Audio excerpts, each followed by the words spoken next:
Yan po sinasabi natin, dapat pinag-aaralan muna ninyo. Pinag-aaralan ninyo yung mga paghain nyo ng demanda, lalong-lalo na sa impeachment ground, bilang impeachment ground.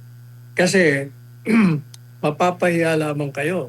Merong issue, Attorney Sal, kaugnay sa ito naman pong inihayaga ng Office of the Vice President na magsasagawa sila ng legal na hakbang matapos ngang i-disallow ng Commission on Audit o COA itong 375 million pesos mula sa confidential funds nito noong nakaraang 2023. Ayon sa OVP, nakatanggap sila ng notice of disallowance at plano nilang iapila ito alinsunod sa mga patakaran ng COA. Itinuturing ng COA na responsable sa nasabing halaga sina Vice President Sara Duterte, kasama sina Gina Acosta, Julieta Villa del Rey at Raymond Dante La Chica. Nakasaad din sa abiso na kailangang agad bayaran ang disallowed amount at magiging penal at executory ito kung hindi maaapela sa loob ng 6 na buwan mula sa pagtanggap ng notice.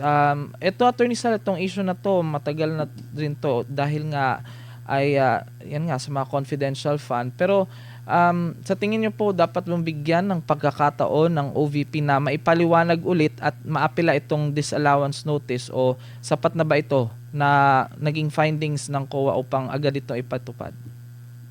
Yung mga findings ng COA regarding the confidential funds na nagpadala sila ng notice of disallowance.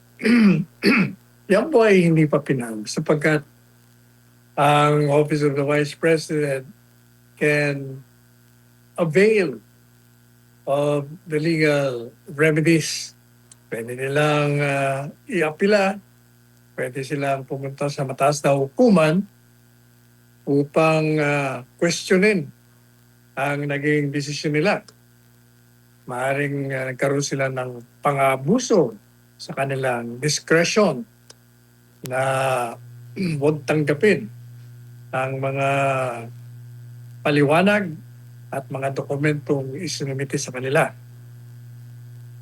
Sapagkat ang hukuman po ay maaaring tumanggap ng reklamo ng grave abuse of discretion mounting to lack or excessive jurisdiction on the part of the government institution subject of the petition. Kaya hindi pa po yan. Marami ng mga instances na yung desisyon ng COA ay napapabaliktad. Kaya hindi pa sinasabi na nga natin noon pa na yung naging ground for impeachment, isa sa mga naging grounds, yung notice of disallowance. Sabi natin, masyadong premature yan. Hanggat hindi naging pinal yan, hindi yan maaaring maging batayan upang idemanda mo o tanggalin mo sa pwesto. Kaya sabi natin, premature, dapat antayin nyo ang pinal na desisyon. At hanggat hindi sinasabi ng korte na hindi pa natama yung kanilang desisyon, hindi po maaaring sabihin na yun ay isang krimen o isang impeachable ground. Maliban pa ron, yung notice of disallowance, sinasabi lang sa kanila na yung mga pinadala nyong paliwanag nyo, mga pinadala nyong dokumento, ay hindi sufficiente para sa amin. Kaya, isoli nyo na lang yung ganong halaga. O, ibig sabihin, pag sinoli mo yun, di wala ka nang dapat na panagutan. Unless, nag-file ka ng criminal case kaugnay sa disbursement kung mapatunayan mo na may irregularidad o illegal. Kasi kung ang batayan mo lamang ng notice of disallowance ay kulang yung mga dokumentong re-require sa'yo, ma-absuelto lang yon. Yan po sinasabi natin, dapat pinag-aaralan muna ninyo. Pinag-aaralan ninyo yung mga paghain nyo ng demanda, lalong-lalo na sa impeachment ground, bilang impeachment ground. Kasi mapapahiya lamang kayo. Kaya yung pong sinasabing notice of disallowance na yan, na palaging ginagamit ng mga kalaban ni BP Sara na nagpapatunay daw na may illegalidad, hindi po totoo yan.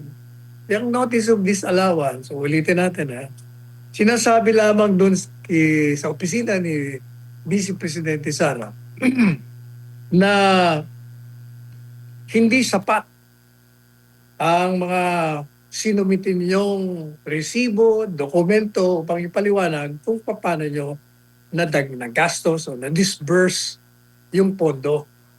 Hindi po nangangahulugan na binulsa nyo. Hindi yun ang ibig sabihin ng notice of disallowance.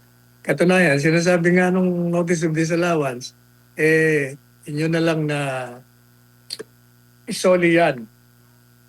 Pero pwede nyo nga i-appeal yan So pag sinabi ng hukuman, teka muna, nagkaroon kayo ng abuso dyan. Kaya hindi po pwede ang notice of disallowance nyo. Mali yan. Kaya yung pong katanungan na yan, yung issue yan, hindi yan mariresolve lang with finality unless there is a court decision saying that there was such an irregularity or illegality in the disbursement of the confidential funds.